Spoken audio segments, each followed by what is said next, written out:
Tu dois être courageuse. Il faut être fort. Il faut garder le moral. Ne lâche rien. Tu dois trouver un sens à tout cela. Tu dois être positif. Tu dois te battre jusqu'au bout. Sois résilient. Tu dois faire quelque chose de tout ça. Stop!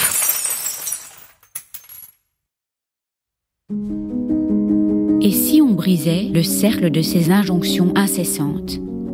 Et si on arrêtait d'écouter et de céder à ces pressions venues des autres, de la société et parfois de nous-mêmes? Je suis Delphine Rémy et bienvenue dans ma série spéciale sur les injonctions.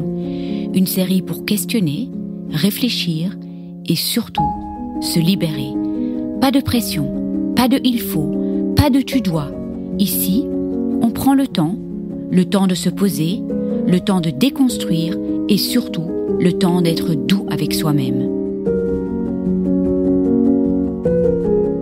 Dans cette série, vous ne reconnaîtrez pas mon jingle habituel qui vous berce depuis 3 ans, mais des airs de piano, tout doux, que j'ai choisis spécialement pour vous. La vie, la société, les réseaux sociaux, un tourbillon constant d'injonctions. Toujours plus, toujours mieux. Et moi la première, je m'en impose trop souvent. Et si on se foutait un peu la paix?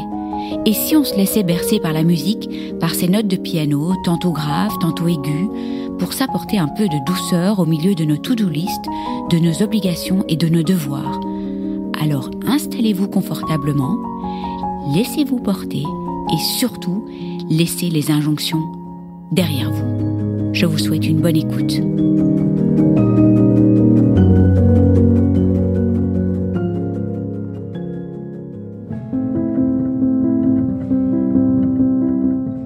J'ai choisi le morceau Réflexion pour cet épisode. Réflexion dans nos têtes, réflexion de l'eau, réflexion. Le morceau parfait pour un moment de réflexion sur l'injonction à donner ou trouver un sens à sa maladie. Comme une lumière qui se réfléchit à la surface de l'eau, nos pensées s'entrecroisent, parfois troubles, parfois claires. Et si nous prenions un temps de réflexion ensemble pour explorer ces reflets qui illuminent nos expériences, sans chercher à les forcer, juste à les accueillir. As-tu trouvé ou donné un sens à ta maladie? As-tu identifié les causes émotionnelles ou psychologiques de ta maladie? Non, mais c'est quoi ça? C'est hyper intrusif et culpabilisant pour la personne malade. Vous ne pouvez même pas imaginer à quel point ces questions me gavent. Un jour, une thérapeute m'a accueillie dans son cabinet par un direct et brutal « cancer du sein droit, conflit non résolu ». Sans même me dire bonjour. Donc, bonjour quand même. Incroyable, non? Elle savait mieux que toute la communauté scientifique réunie du monde entier, que dis-je de l'univers, pourquoi j'avais un cancer. Personne ne sait pourquoi une autre personne a un cancer parce que c'est multifactoriel. Et puis même, on n'impose pas ça à une personne malade.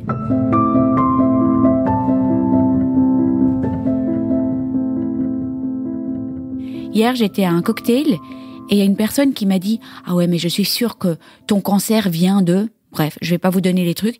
J'étais hyper furieuse, quoi. Qu'est-ce qu'elle sait? C'est hyper intrusif. C'était hyper faux ce qu'elle disait. Enfin, d'abord, ça me parlait même pas. J'étais vraiment hyper inconfortable et je me suis dit, je me lance pas dans ce débat. Bah voilà, demain, j'enregistre ce podcast et je trouve ça vraiment... Mais même les gens qui disent « Ah ouais, mais t'as eu un choc émotionnel », enfin bref, on va en parler dans cet épisode. Et donc, cette personne, cancer du sein droit, conflit non résolu, j'ai trouvé que c'était une manière vraiment très violente. Alors ces questions, as-tu soigné les causes émotionnelles de ton cancer pour éviter que ça revienne? As-tu compris pourquoi c'est arrivé? Ne viennent évidemment jamais de personnes touchées par la maladie. Étrangement, ça vient toujours de ceux qui ne sont pas touchés. T'as eu un choc, hein? Il y a toujours une cause émotionnelle au cancer, hein. Et nous, les malades, on fait quoi avec cette info? On fait quoi avec cette question qui tombe parfois comme un pavé dans la mare? Une sensation de mal-être nous envahit, souvent. Alors, je parle pas pour tout le monde, évidemment, dans ces épisodes, c'est pas des vérités générales. Voilà, je dis souvent, quand on entend ça, c'est extrêmement désagréable et puis on a une espèce de tantinet sentiment de culpabilité. Bah oui, j'ai pas réussi à encaisser le choc, tant qu'on y est. Bref, c'est dur à entendre. Je dis pas qu'il n'y a pas de cause émotionnelle, mais je parle ici de l'injonction à trouver des causes, ces causes émotionnelles, ou même donner ou trouver un sens à ses épreuves, à sa maladie, à des épreuves de vie.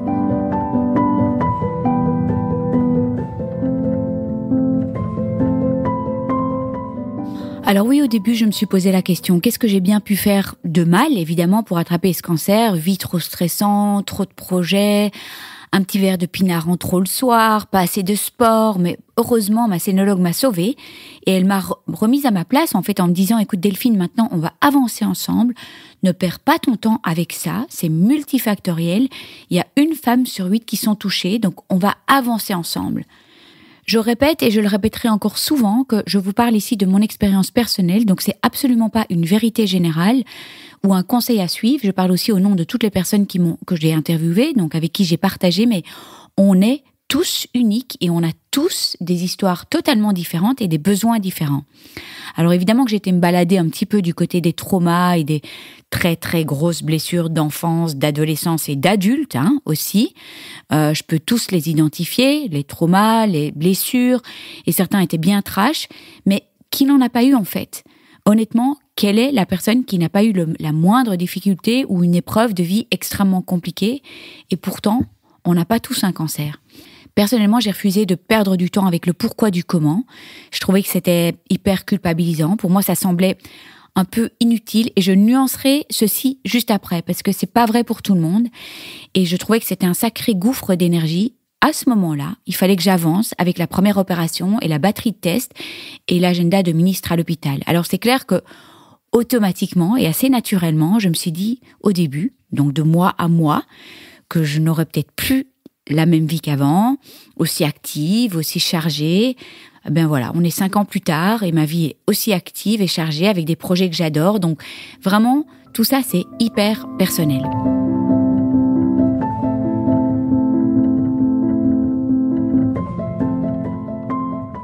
Ces causes psychologiques présentées comme une vérité absolue, personnellement, j'y adhère absolument pas.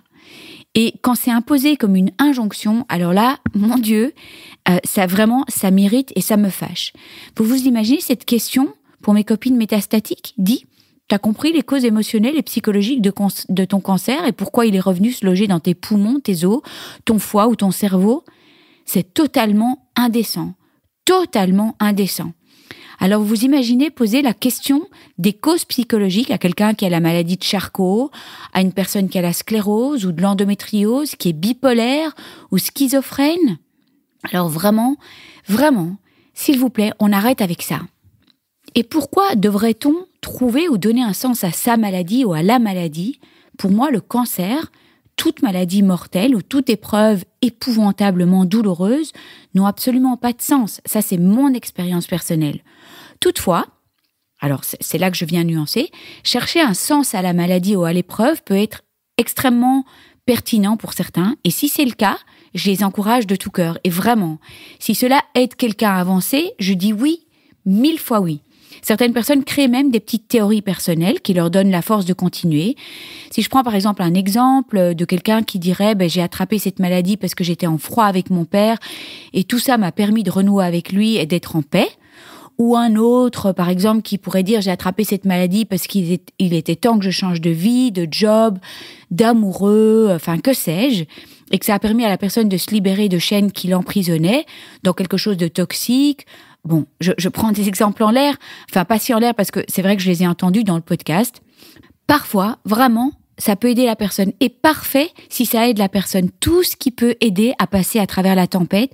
Moi, je suis vraiment 100% pour. Chacun doit trouver sa propre lumière dans la tempête. On est tous uniques et on a tous des besoins différents. Et je suis parfois un peu tranchée sur le sujet parce que je veux vraiment faire passer un message important. Trouver un sens ne doit en aucun cas devenir une obligation pour tous. Chacun vit son expérience de manière tellement unique. L'essentiel est de trouver ce qui nous aide le plus et le mieux pour traverser la ou les, évidemment c'est les, tempêtes de la vie. La suite appartient à chacun. Réorientation, leçons à tirer, nouvelle vie, nouvelle passion, opportunité de faire des choses qui ont plus de sens qu'avant, ou simplement l'acceptation de ce qui est, sans nécessité de se transformer ou de se réinventer. Chacun son chemin, chacun son rythme, chacun a son rythme et tout est OK.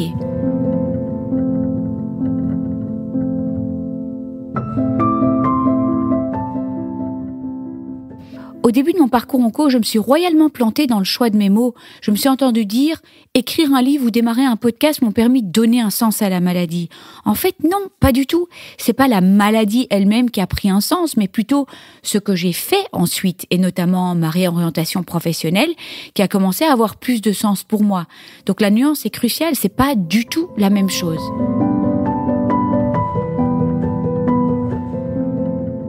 Alors, faut-il trouver un sens à la maladie ou à son épreuve de vie ?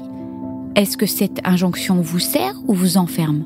Faisons juste comme on peut et surtout comme on veut, avec le mode d'expression qui nous ressemble et chacun, chacune à notre rythme. Je vous embrasse très très fort. Je me réjouis trop de vous retrouver pour le 4e épisode sur les injonctions. L'injonction à être positif et à garder le moral. Je vous rappelle que le premier épisode, c'était l'injonction à être un guerrier ou une guerrière, et puis ce fameux vocabulaire guerrier. Le 2e épisode était l'injonction à la résilience ou à faire quelque chose de son épreuve, ou l'injonction ou cet art de rebondir absolument après une épreuve. Et je vous retrouve tout bientôt, donc, pour cette injonction à être positif et à garder le moral. Je vous remercie de tout cœur de nous avoir écoutés. N'oubliez pas de vous abonner si vous désirez recevoir les notifications des prochains épisodes. Et puis si vous avez apprécié cet épisode, ça me ferait vraiment très plaisir que vous me laissiez une bonne note, 5 étoiles, comme à l'école, et peut-être même un commentaire ou un partage sur les réseaux sociaux, parce que c'est grâce à vos commentaires, à vos étoiles, vos partages, que le podcast pourra aider plus de monde encore, et c'est tout ce que je souhaite. Donner ou redonner espoir, ce serait les coups tous ensemble, partager nos joies, nos peines et célébrer toutes nos petites victoires. Si vous aussi vous désirez partager votre histoire, n'hésitez pas à m'envoyer une petite vidéo témoignage de 5 à 10 minutes avec les thématiques que vous souhaitez aborder. Tout est expliqué sur le site internet cancerjegère.blog. Et puis, dernière petite chose, Naître Princesse Devenir Guerrière a lancé sa nouvelle page sur Buy Me a Coffee, une plateforme de soutien pour aider les créateurs de contenu, les podcasteurs, les artistes, les magiciens, les clowns et j'en passe à vivre de leur passion. Comme vous pouvez l'imaginer, le podcast représente un énorme investissement en termes de temps, de travail et de moyens. Un effort qui m'est évidemment rendu au centuple grâce à tous vos mots doux, vos écoutes, vos commentaires, vos encouragements et j'en passe. Et pour tout cela, merci du fond du cœur. Mon intention aujourd'hui est de pouvoir rendre le podcast pérenne et qu'il puisse s'autofinancer. Alors recevoir le soutien de mes auditeurs serait le plus beau des cadeaux. Un petit montant, 1 euro, 2 euros, 5 euros, peut faire une énorme différence. Si vous désirez me soutenir, toutes les infos sont dans la description de tous les podcasts et sur mon site internet. Et je tiens vraiment à dire que la gratuité de mon podcast est et restera ma grande priorité quoi qu'il arrive. Je veux qu'il puisse aider le plus grand nombre, peu importe les moyens. Je vous embrasse tous très fort, prenez bien soin de vous et je me réjouis de vous retrouver la semaine prochaine.